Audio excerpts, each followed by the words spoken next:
Hey folks, Papa Joe here again. Gonna make that next video the story of the 4th of July.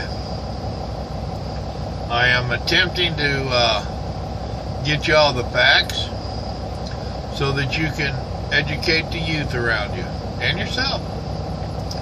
I'm learning stuff off this. Let's see, who am I getting this from? I forget. Constitutionalfacts.com is where I'm getting this one. Just so that you know, constitutionalfacts.com. Alright, it's going to be a little bit of a long read, not real bad. The Declaration of Independence. We celebrate American Independence Day on the 4th of July every year. We think of the 4th of July, 1776, as a day that represents the Declaration of Independence and the birth of the United States of America as an independent nation.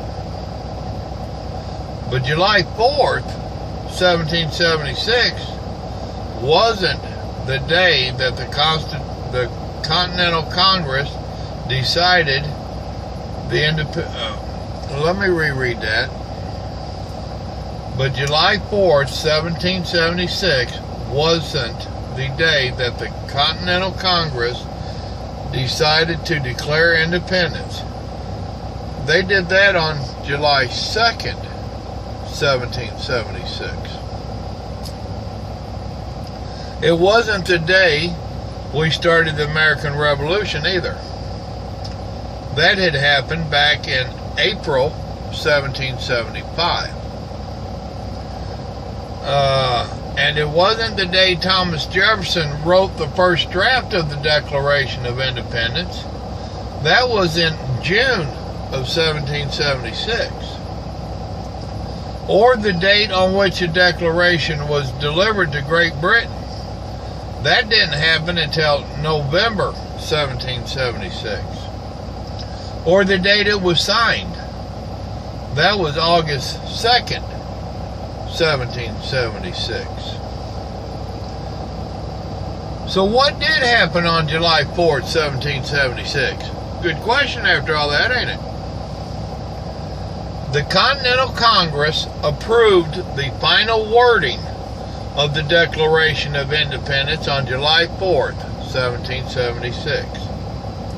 They had been working on it for a couple of days after the draft was submitted on July 2nd and finally agreed on all of the edits and changes. July 4th, 1776 became the date that was included on the Declaration of Independence, and the fancy handwritten copy that was signed in August, the copy now displayed in the National Archives in Washington, D.C., it's also the date that was printed on the Dunlap broadsides, the original printed copies of the Declaration that were circulated throughout the new nation. So when people thought of the Declaration of Independence, July 4th, 1776 was the date they remembered. In contrast, we celebrate Constitution Day on September 17th of each year.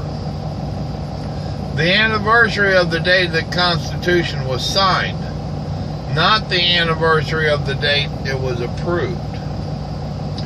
If we'd followed this same approach for the Declaration of Independence, we'd be celebrating Independence Day on August 2nd of each year, the day the Declaration of Independence was signed. How did the 4th of July become a national holiday? For the first 15 or 20 years after the Declaration was written, people didn't celebrate it much on any date.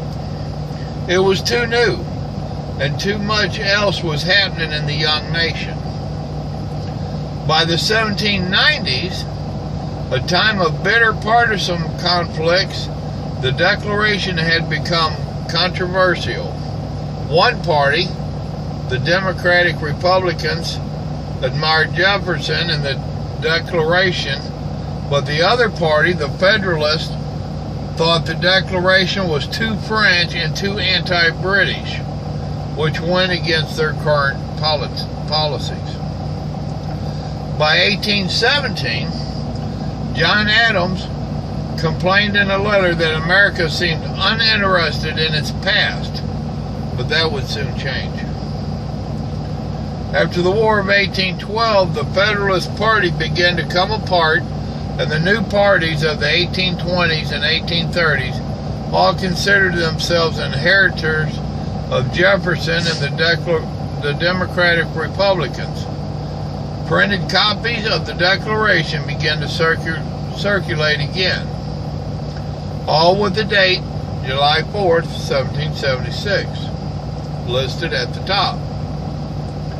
The deaths of Thomas Jefferson and John Adams on July 4th, 1826, may even have helped to promote the idea of the July 4th as an important day to celebrate.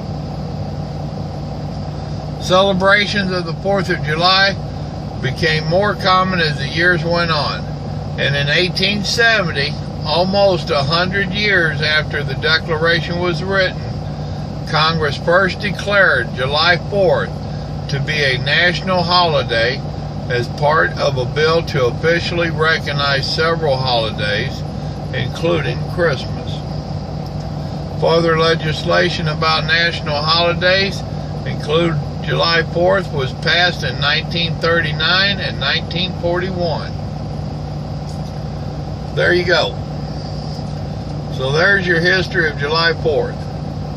So now you know what we're celebrating and the facts around it. I bet you have listened to this one a couple of times. Hey folks, remember, it's all about the country. It's not about me. You know, in this day and age, everybody is me. Get over yourselves and let's think about our country. Our country needs us. Just like it needed these fellers that signed that Declaration of Independence. It needs us now. It needs us bad. We've got a lot of evil going on, and it's all up in D.C. We got problems. We need to have their spirit, their gumption, their cojones. We need to be as brave as they was. These people, they lost everything. You know, they was some pretty rich folks. And they did what they did, and they got hurt. They got hurt bad. But they was worried about their people, their kids, their grandkids. They was worried about you and I. We need to stand up. If you ain't standing up, get off your butt. Stand up. Remember, God loves you, and so do I. If you're out and about this weekend, please be careful. Y'all have a blessed evening now. Good night.